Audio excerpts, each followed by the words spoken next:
दो महत्वपूर्ण टॉपिक होंगे। सबसे पहला तो टॉपिक होगा मात्रा के ऊपर, क्योंकि मात्रा से संबंधित हमारे किसान साथी काफ़ी कंफ्यूज हैं। आज मैं वो क्लियर कर दूंगा, क्योंकि तरह तरह की फसलें हमारे किसान साथी लगा रहे हैं। कोई पूछ रहा है कि हम बागवानी में कैसे यूज करें, कितनी मात्रा हम रखें। कोई हमारे साथी पूछ रहे हैं कि हम इसको वेजिटेबल में क्या मात्रा रखें। कोई साथी पूछ रहे हैं कि परंपरागत जो हम फसलें लगाते हैं उसमें इसकी हम क्या मात्रा रखें। तो ये हमारा एक सबसे महत्वपूर्ण टॉपिक होगा, पहला। दूसरा, अब गर्मी का मौसम साथियों स्टार्ट हो चुका है। कहीं कहीं जो है तापमान जो लगातार बढ़ोतरी हो रही है, तो हमारे जितने भी मदर कल्चर हैं उसके ऊपर भी हमें विशेष रूप से प्रकाश डालना है। और ये मदर कल्चर से संबंधित, इस गर्मी के मौसम में मदर कल्चर से संबंधित बहुत महत्वपूर्ण अपडेट किसान साथियों आपको समझना चाहिए। अगर आपको बार बार कल्चर लेने की ज़रूरत ना पड़े तो उस पर भी मैं छोटा सा प्रकाश आप लोगों के बीच में डालूंगा। पूरा तरीका भी मैं आपको बताऊंगा, ताकि कोई ऐसी गलती आपसे ना हो कि दोबारा आपको वो परचेज करने की आवश्यकताएं साथियों पड़े। किसान साथियों नमस्कार, मैं अमित महिला डीकेसी फार्मिंग यूट्यूब चैनल के ऊपर आपका हार्दिक स्वागत है, अभिनंदन है। अगर आप नए आए हो तो चैनल को सब्सक्राइब करके बेल आइकन घंटी को अवश्य दबा लें, ताकि आगे आने वाले वीडियो का नोटिफिकेशन आपको प्राप्त हो सके। किसान साथियों, हमारे पास काफ़ी दिन से ये किसान साथी बार बार सवाल कर रहे थे कि हम सभी कल्चर का उपयोग करते हैं, जैसे इको फंगी है, वाम है, ट्राइको है, एनपीके है, एनडब्ल्यूडीसी है, ओडब्ल्यूडीसी है, सभी कल्चर का हम यूज़ करते हैं। लेकिन हमें मात्रा क्या हमें रखनी चाहिए, तो मैं आज वही आप लोगों को बताना चाहूँगा कि आप पानी के साथ में क्या मात्रा आप रखें और फोलियर स्प्रे में क्या मात्रा आप लें। वैसे तो साथियों सबसे ज़रूरी है, जो आप छिड़काव कर रहे हैं उस समय सबसे पहले आपको ध्यान रखना चाहिए। यानी छिड़काव किसी भी कल्चर का आप कीजिए, चाहे आप सिस्टर कल्चर का छिड़काव कीजिए, जैसे हमने सिस्टर कल्चर यहाँ बना रखा है, आपको दिखाई दे रहा होगा। ये इको फंगी को छोड़ के सभी कल्चर का संयुक्त हमने घोल बना रखा है। तो चाहे आप सिस्टर कल्चर का छिड़काव करें या चाहे आप किसी विशेष उत्पाद का जो है इको फंगी का आपको करना है, या ट्राइको का करना है, या एनपीके का करना है, तो उसमें जो छिड़काव आप करते हैं उसमें सबसे ज़रूरी चीज़ क्या है कि जो कल्चर आप यूज करने जा रहे हैं, और विशेष करके आने वाले इस मौसम में मात्रा का विशेष आपको ध्यान रखना है। मात्रा यानी फसल की आयु के अनुसार, पौधे की आयु के अनुसार जो है मात्रा निर्धारित आपको करनी है। वो मैं पहले भी एक बार आपको बताया था, लेकिन मैं फिर भी आपको प्रकाश डाल देता हूं। अगर 1 माह से छोटी कोई भी आपकी क्रॉप है तो उसमें विशेष करके आप 50% से ज़्यादा जो है मात्रा आप ना लें। ये महत्वपूर्ण चीज़ है आपके लिए, 50% से ज़्यादा ना लें। क्यों नहीं लेना है ये भी मैं लास्ट में आपको बताऊंगा, किस लिए नहीं लेना है आपको। और जैसे आपने नर्सरी लगा रखी है, अब काफ़ी साथी क्या है नर्सरी भी लगाएंगे हमारे, और काफ़ी साथी ने नर्सरी लगा चुके हैं, तो उनके लिए भी सबसे ज़रूरी है। जैसे छोटी आपकी नर्सरी है, 10 से 15 दिन के आसपास की है, क्यों नर्सरी के अंदर तो आपको हर 7 दिन जैसे ही बीज अंकुरित होता है उसमें, तो उसी समय आपको छिड़काव करवाना होता है। तो उसमें 30-70 का रेशो ही आप रखें, यानी 30% कल्चर आप ले सकते हैं, 70% उसमें पानी आप मिलाइए। बाकी मान लीजिए आपकी 1 माह से ऊपर की फसल अगर आपकी है, या 1 माह के अंडर के आसपास की है, तो उसमें 50% आप लें। 50% जो है सभी कल्चर लें, 50% उसके अंदर पानी मिला के छिड़काव आप करवाइए। गाढ़ा गौमूत्र अगर साथ में आप यूज कर रहे हैं तो जितने भी आपके कल्चर हैं वो 30 से 40% आप लें। लेकिन जो कल्चर आप ले रहे हैं वो 30 दिन से अब होके नहीं होने चाहिए, वो आपको विशेष रूप से ध्यान रखना है।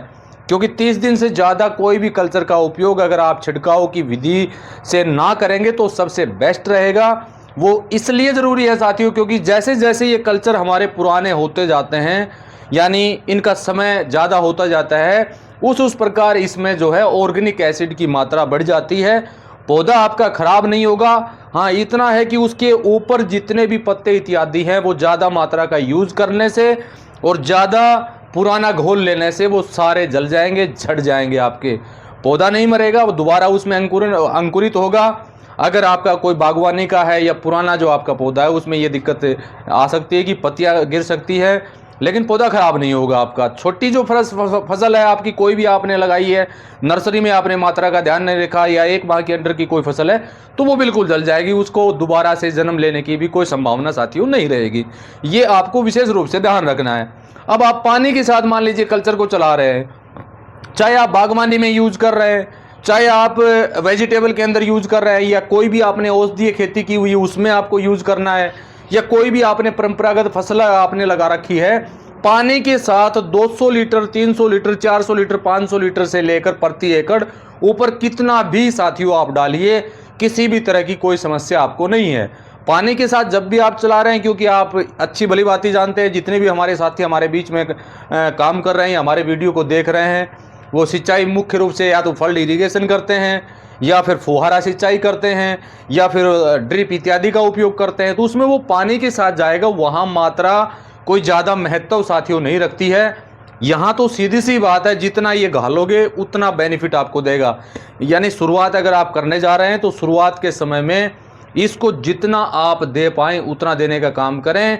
ज़्यादा मिट्टी में अगर आप देंगे तो आपकी मिट्टी ठीक होगी, ज़मीन के अंदर किसी भी तरह की फंगसवल समस्या है वो ठीक होगी, उसके साथ साथ कोई भी जड़ वर्गीय क्रॉप आपने लगा रखी है उसकी साइज बढ़ने में आपको बेनिफिट मिलेगा।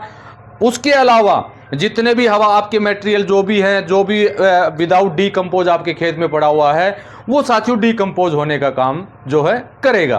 तो पानी के साथ में मात्रा का कोई निर्धारण नहीं है साथियों। छिड़काव में विशेष रूप से आपको मैंने बता दिया, आयु के अनुसार जो है आप तय करें। ज़्यादा पुराना घोल यानी 30 दिन से पुराना घोल आप फोलियर स्प्रे में ना लें। अगर हो भी जाता है, आपके पास बच भी जाता है, तो उसको पानी के साथ चलाने का काम साथियों आपको करना है। दूसरा, जो भी कल्चर आपने बना रखे हैं, देखिए साथियों, सर्दी के मौसम में आपने मेरा वीडियो देखा था, ये बिल्कुल ओपन था, यानी यहां पर हमने कोई भी कपड़ा नहीं लगा रखा था।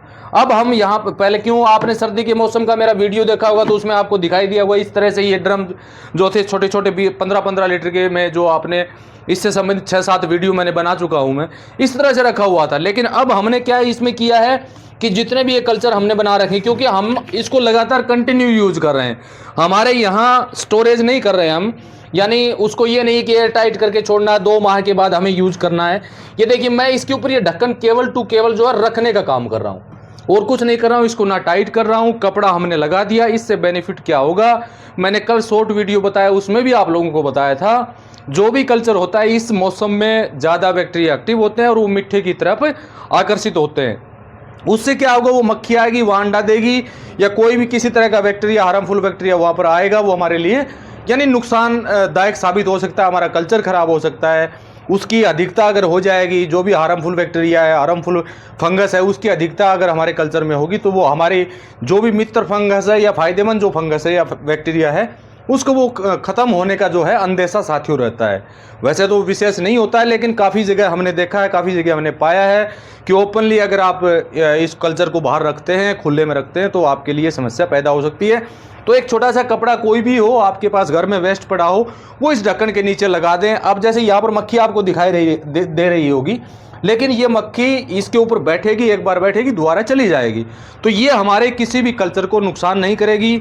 ये सभी आप देख रहे हैं, एनपीके, वाम, ट्राइको, एनडब्ल्यूडीसी, ओडब्ल्यूडीसी के मदर कल्चर सभी बने हुए हैं। ये हमारा इको फंगी का सोल्यूशन हमने अलग से बना रखा है। वो हमने हमारे जो 5 जो हैं ओडब्ल्यूडीसी, एनडब्ल्यूडीसी, वाम, ट्राइको, एनपीके, वो हमने उसमें उसका मिक्स कल्चर बना रखा है, जो हमें हमारी जो भी फूलों की इत्यादि की जो भी हमने लगा रखे यहाँ पर हमें यूज़ करना है, क्योंकि एग्रीकल्चर में अब तो ज़्यादा यूज़ होना नहीं है।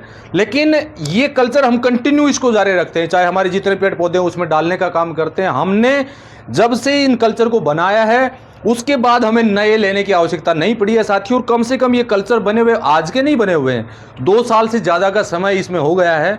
तो यानी कल्चर को अगर आप संभाल के रखेंगे तो साथियों वो कभी खराब नहीं होगा।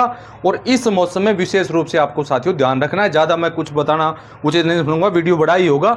लेकिन 2 महत्वपूर्ण चीज़ें थी, एक तो मात्रा क्या आप रखें फोलियर स्प्रे में या छिड़काव में या पानी के साथ में, और दूसरा इस कल्चर को संभाल के कैसे आप रख सकते हैं ताकि आने वाले समय में इस कल्चर को लंबे टाइम तक आप यूज कर सकें, अनावश्यक आर्थिक खर्चा आपके ऊपर साथियों ना बढ़े।